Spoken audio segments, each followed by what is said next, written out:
Before leaving Greece, I was visited by Ethan Signer. Ethan had played mandolin in the Charles River Valley Boys and was now studying biochemistry in Cambridge, England.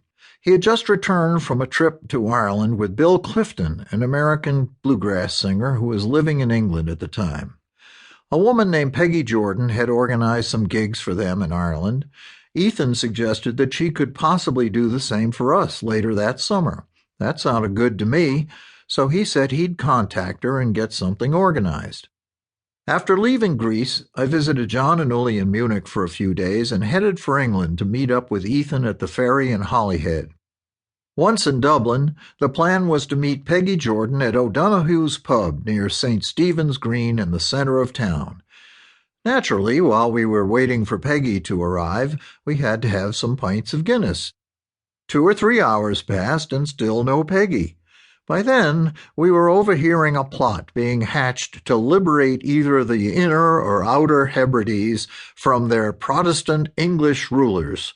These people were going to hire a plane and liberate them. My first hours in Ireland, and I was already in the thick of things. Peggy finally arrived like a whirlwind. While we had a bite to eat, Peggy said that she had 3 or 4 pub gigs lined up. Nothing big, but we'd be able to make a few pounds. Suddenly she jumped up and told us we needed to head over to this hotel because Dominic Behan, Brendan's brother, was having a party there to celebrate the opening of a play of his. There was quite a crowd, but Peggy had no trouble bringing us right into the center of the action. There was Dominic Behan ordering pints by the tabletop. This was the serious heart of Dublin. I'd seen Brendan Behan do a reading at MIT. He was wild enough, but this was the real thing here. It wasn't a stage show. We managed to get out of there after midnight, but Peggy wasn't done. We're off to a session. We piled into her VW and wound up in a small hall on one of Dublin's back streets. Although it was 1 a.m, the place was jammed, and there was a great session going on, fiddles and flutes. Until then, my only experience with Irish music had been hearing my father sing The Wearin' of the Green, or the Clancy brothers and Tommy Makem singing ballads and drinking songs. I knew nothing about tunes. There seemed to be no end to them. One player would start off, and immediately the others would join in. The sound of all those fiddles and flutes playing together had the same mesmerizing effect as some of the old-time fiddling I'd heard at Galax. They played set after set of jigs or reels, urged on by the shouts of the people crowded around them, until the session finally wound down. For the first time I heard the expression, "That was mighty, a mighty session," from a man next to me in the outside toilet.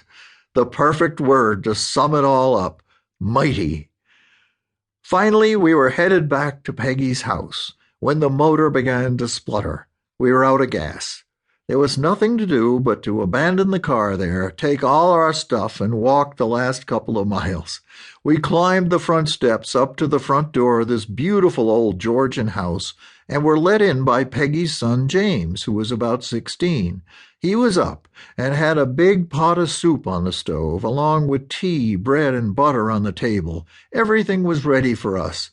As I was to find out, this was not an unusual night in this house. I had been welcomed into Peggy Jordan's world.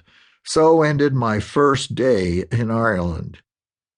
I stayed with the Jordans for 3 weeks. Peggy's husband Tom was a civil servant in the post office, as quiet as she was voluble. In addition to James, there was Mary, Louise in Assault, Weeds and Thistles, so it was a full and busy house. Peggy had become very involved in the folk music revival and had organized a series of late-night music sessions at a cinema on Grafton Street in Dublin, which eventually gave rise to the formation of the Dubliners. She had also put on Pete Seeger in a concert and was very helpful in setting up little gigs for traveling American musicians like ourselves. She reminded me a bit of Betsy Siggins. She had lots of energy, was not afraid to speak her mind.